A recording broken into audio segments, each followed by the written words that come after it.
Good morning. My name is Jenny and I'm part of Healing Lives, which is an NGO.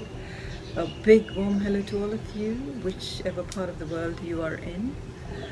Ecology is economy.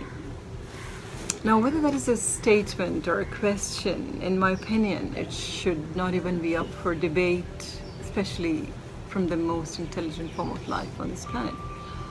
Nevertheless, here we are, all of the world discussing peace and debating climate change, and in effect denying all other forms of life their fair share of this planet. Today I will not even touch on statistics or data. I shall leave that to the more qualified brains on the panel. What I will talk about is why I believe we are here at this tipping point. Statistics can be misleading and confusing. I don't believe they change our actions drastically.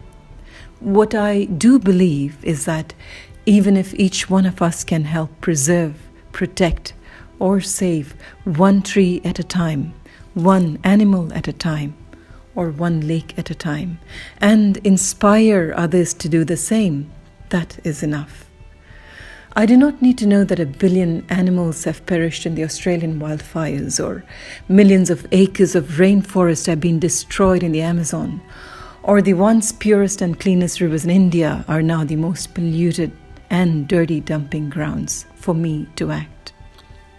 The fundamental change needs to come from within, by enabling and educating people at the grassroots.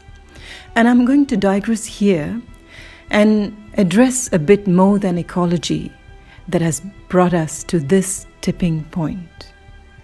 Peace, or rather the lack of it, and greed. The reason why we as a race are at crossroads today is because, unfortunately for us, we have made everything about economy and into economy. Everything is a commodity to be bought and sold. We have even made peace into a product with a price tag. Well, in fact, that was the first product with a price tag. No other species on this planet signs peace treaties and contracts, yet they know more about peaceful coexistence than we do. Peace is an emotion. It is not a commodity to be bought and sold, yet we made it one. And this was humanity's first mistake. And it's because we see dollars and cents into everything that we have become insensitive. We are losing the capacity to sympathize and empathize. We don't give a damn about rational boundaries and limits anymore. The lines are blurred. We don't care or understand the difference between ambition and greed. And what is the difference? Well, one is positive and constructive, and the other is negative and destructive. Ambition is the desire to achieve something, to test the limits of your potential, to strive to do your best in whatever you choose to excel in.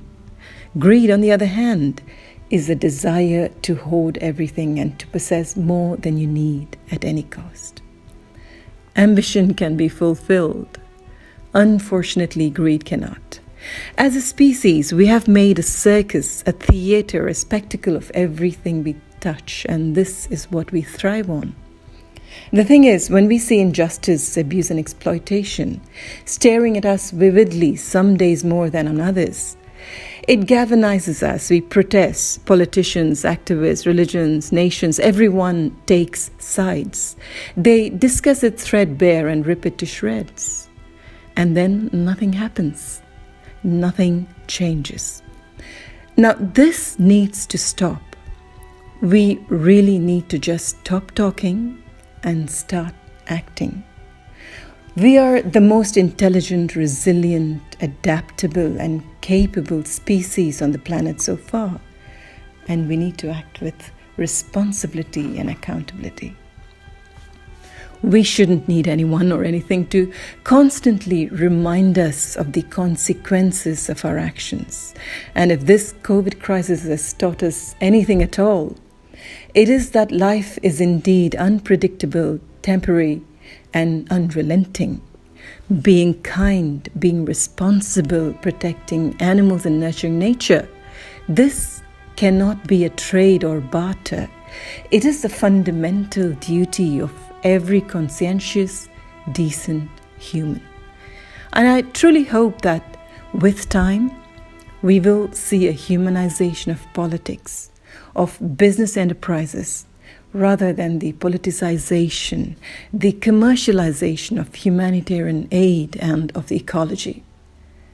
The least we can do to repay for being part of this beautiful planet is to treat this phenomenal home we call Earth with some dignity, some respect, and some love, and try to retain nature at its best and not turn nature into its worst.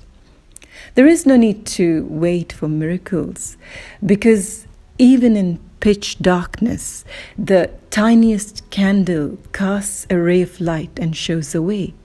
This is the power of even one person who rises to help.